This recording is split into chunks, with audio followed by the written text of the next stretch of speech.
हरि शरणम, हरि शरणम, हरि शरणम। हमने पिछले 2 वीडियो में आंशिक साधन के अभिमान पर और असाधन जनित सुख लोलुपता पर बात की और उसके बाद साधन के मूल तत्वों पर कि साधन यदि ठीक ढंग से होता रहे तो बढ़ते बढ़ते किन रूपों में विकसित होता है, या यूं कहें साधन के मूल तत्व क्या है। मैप हो हमारे पास कि हम समझ सकें कि हमारे जीवन का विकास सही ढंग से हो रहा है कि नहीं। तो वो 3 मुख्य तत्व हैं: विश्राम, स्वाधीनता और प्रेम। विश्राम यानी रिलैक्सनेस, निश्चिंतता, निर्भयता और प्रसन्नता आदि का विकास हो रहा है कि नहीं, बढ़ रहे हैं कि नहीं।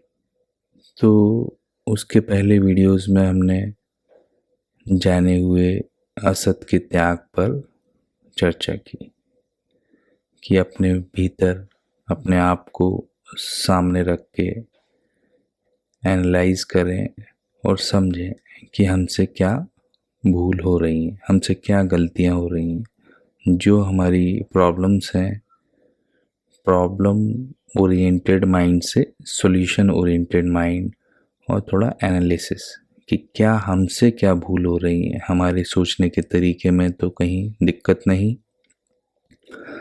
कुछ हम ऐसी गलतियां तो नहीं दोहरा रहे हैं। तो ऐसे करते करते जो हमें अपने सोचने में या अपनी टेंडेंसीज में कोई राग, कोई द्वेष या कोई अज्ञान, बेवकूफ़ी ये समझ में आए तो उसे दूर करने का प्रयत्न करें, उसके त्याग का दृढ़ निर्णय करें। तो इसको हमने कहा कि निर्णय भी करें और उस पर दृढ़ रहें। कभी कभार कई चीज़ें ऐसी हैं जिनके फल दिखने में समय लगता है, कि जैसे हमने कोई बात का निर्णय किया कि ये चीज़ हम नहीं करेंगे, तो उसी वक्त मेन काम तो हो जाता है, लेकिन उसका आप यदि फल अपने मन पे, अपने शरीर पे, अपने इंद्रिय पे देखते रहें कि क्या असर पड़ा इस निर्णय का, तभी सही है, तो ये भी सही बात नहीं। कई कई चीज़ों का हमने जो जड़ में चोट की उसका असर दिखने में समय लगता है। तो मूल बात क्या निकली सत्संग की कि हमें जाने हुए असत का त्याग करना है, अपनी मौलिक भूल जो समझ में आए एनालिसिस करके उसको निकालना है, चाहे वो हमें बड़ा कड़वा घूंट जैसा लगे, क्योंकि लगेगा, क्योंकि उसकी 2 समस्याएं हैं। एक तो हमें आदत पड़ गई है उसकी, दूसरा वो जो कोई भी बुराई है उसका जन्म किसी न किसी प्रकार का सुख लेने के चक्कर में हुआ है, और वही सुख उसको जिंदा भी रखता है। वैसी आदत पड़ जाती है, वही रिपीट करते हैं, उसी में मज़ा आता है, और एक बेहोशी रहती है। तो एक बेहोशी और सुख का लालच कि जैसे कि हमें इसी से ही सुख मिल रहा है। फिर हमने एक और द्वंद्वात्मक स्थिति देखी कि कई बार हम अपने जो मूल में प्रॉब्लम समझ में भी आ जाती है पर रिपीट करते रहते हैं, और उसको न छोड़ के एक कुछ अभ्यास या कुछ साधन चालू कर देते हैं और उस साधन को बलपूर्वक करते रहते हैं। तो चाहे कोई सा भी साधन हो, चाहे जितना श्रेष्ठ लगे, पर बिना सोचे समझे, बिना विचारे अपनी योग्यता, अपने सामर्थ्य और किस लिए कर रहे हैं, सबसे बड़ी बात, कोई भी साधन के प्रति कुछ ना कुछ उद्देश्य होना चाहिए। यदि हम कोई अपनी बुराई निकालने के लिए कर रहे हैं तो सीधा सीधा जो बुराई के मूल में है वो बात क्यों नहीं छोड़ पा रहे हैं, या अपनी जो वस्तु स्थिति है उसका ठीक से अध्ययन करके कि हमारी मांग क्या है, हमारी ज़रूरत क्या है, उसको एनालाइज किए बिना साधन कर रहे हैं, तो फिर उससे हमने देखा कि साधन और असाधन, कि साधन भी होता रहता है, असाधन भी होता रहता है। हम दोनों चीज़ें जिंदा को रखते हैं। बुराई भी है ज़िंदगी में, भलाई भी है। तो भलाई भी कर रहे हैं, भलाई का अभिमान भी है, और बुराई भी हमसे रुक नहीं रही है। क्यों? क्योंकि बुराई से जो हमें सुख मिल रहा है, उससे सुख लेने की आदत है, वो भी हमसे नहीं छोड़ा जा रहा है। तो ऐसे में बुराई से युक्त किसी की ज़िंदगी किसी को अच्छा ही नहीं लगती। जैसे एक मोटा मोटा एग्जाम्पल समझें कि कोई करप्ट आदमी हो और मंदिर भी जाता हो या मस्जिद भी जाता हो, नमाज भी पढ़ता हो और पूजा पाठ भी करता हो, मान लो, और जब उसका जो काम है कि मान लो रेलवे में हो या किसी भी डिपार्टमेंट में हो और बड़ा फेमस हो करप्शन के लिए, और जानते भी हों ज़्यादातर लोग कि इसको पैसे दिए बिना काम होता नहीं किसी भी डिपार्टमेंट में, उससे कोई जो भलाई हो रही है मंदिर मस्जिद जाने की और अपने नियम धर्म की, या किसी नियत तिथि पे गरीबों को या इन सब को कुछ दान पुण्य भी करता हो, कुछ खिलाता पिलाता भी हो, और ऐसे मतलब कोई हितकारी कार्यों में भी लगा हो, कुछ धार्मिक कार्यों में भी लगा हो, या कोई भी साधन करता हो, मतलब जिसे हम जनरली अच्छे कॉन्टेक्स्ट में देखते हैं, ऐसा भी हो, फिर भी उससे बड़ी हानि होती है, समाज की भी हानि होती है, कि जो उसके आस पड़ोस के या उससे जुड़े लोग हैं, वो उसके जीवन में जो साधन उतरा है उससे कोई ख़ास फ़ायदा नहीं देखते, उसमें कोई बदलाव नहीं देखते, उसमें कोई इंसानियत के गुणों का विकास नहीं देखते। तो वो ईश्वर को भी एक तरह से बदनाम कर रहा है।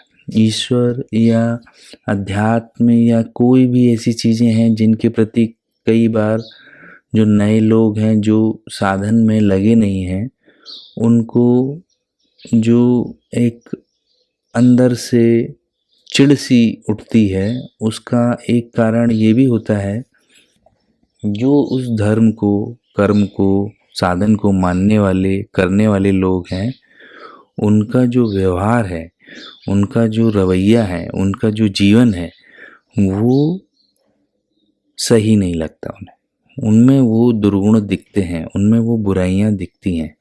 तो इससे उनसे जुड़ी साधना पद्धति, उनसे जुड़े मत, मजहब, संप्रदाय आदि भी बदनाम होते हैं। बल्कि मूल में कारण ये है कि वो अपनी बुराई नहीं छोड़ रहा है और भलाई भी कर रहा है, जबरदस्ती, बलपूर्वक साधन।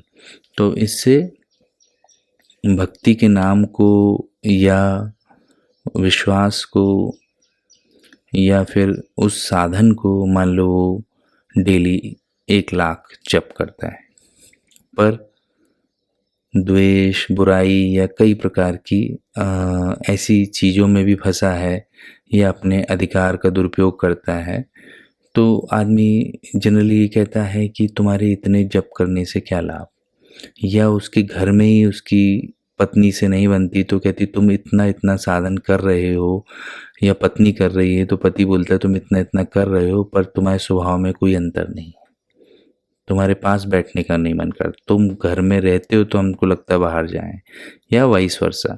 तो ये सब जो चीज़ें हैं कि हमारे व्यवहार में जब नहीं अंतर आता है या हमारे जीवन में जब साधन नहीं उतरता और हम बलपूर्वक साधन करते रहते हैं और बुराई भी मेंटेन करते हैं, इससे एक बड़ी हानि होती है। तो एक बार फिर से हम ये समझ लें भली भांति साफ साफ कि सत्संग साधन की नींव है, सत्संग जड़ है। सत्संग यानी अपने जीवन को सामने रखकर ठीक से विचार करना, अपनी मांग का पता चलाना, और रिक्वायरमेंट यदि सही से क्लियर नहीं है तो हम किसी भी विषय में क्या खोज करेंगे। हमारे अंदर रिक्वायरमेंट साफ नहीं है, हमारे अंदर हमारी मांग पता नहीं है, तो मांग क्लियर हो कि हमें चाहिए क्या जीवन में, फिर उसके हिसाब से जो साधन है ठीक से उसका चुनाव होगा। या फिर हमने यदि असत का त्याग कर दिया, अपनी मूल भूलों को समझ के अलविदा कर दिया, तो उससे जुड़े जो हमारी ज़िंदगी में असाधन उत्पन्न हो गए थे, जो भारीपन मन में, जो भी अनहोलसम क्वालिटीज़ डेवलप हो गई थी, वो धीरे धीरे नाश हो जाएंगी और उनके स्थान पर हमारे भीतर जो चित्त में मौलिक गुण हैं उन गुणों का विकास होगा। फिर हम चाहे जिस भी मत, संप्रदाय या धर्म को मानने वाले हों, उसमें हमारे भीतर इंसानियत के गुणों का विकास होगा। तो हमारी जो भी रुचि हो, योग्यता हो, सामर्थ्य हो, उसके हिसाब से हम जो भी साधन करेंगे, जो भी हमारा विश्वास हो, वही साधन भली भांति होगा। उस साधन की ही हमारे जीवन से एकता होगी, यानी वो हमारे जीवन में पूरा उतरेगा, मन कर्म वचन में। ऐसा नहीं कि बस ऊपर ऊपर होगा और कोई भी हमारे जीवन में असहजता नहीं होगी। तो इससे उस साधन और हमारे जीवन को देख के एक समाज की बहुत अच्छी सेवा भी होगी। जब हम जो बोल रहे हैं, जो कर रहे हैं और जो सोचते हैं, इन तीनों में एकता हो जाती है, तो उस बात का, वैसे जीवन का, वैसे बुराई रहित जीवन का एक अच्छा फैलाव होता है।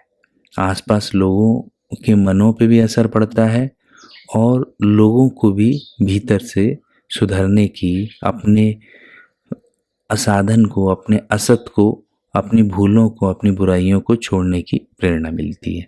और ये एक बहुत ही उत्तम प्रकार की सेवा है। तो इस एंगल से देखा जाए तो यदि हम अपना ठीक ढंग से उन्नति करें तो इसमें हमारा भी भला है और दूसरे लोग जिनसे हमारा जीवन जुड़ा है, परिवार के हों, समाज के हों, उन पर भी एक अच्छा और स्थायी असर पड़ता है। तो हम अपनी विचारधारा के, अपने मत के, अपने साधन के ब्रांड एम्बेसडर हैं, तो हमारी जिम्मेदारी और अधिक है।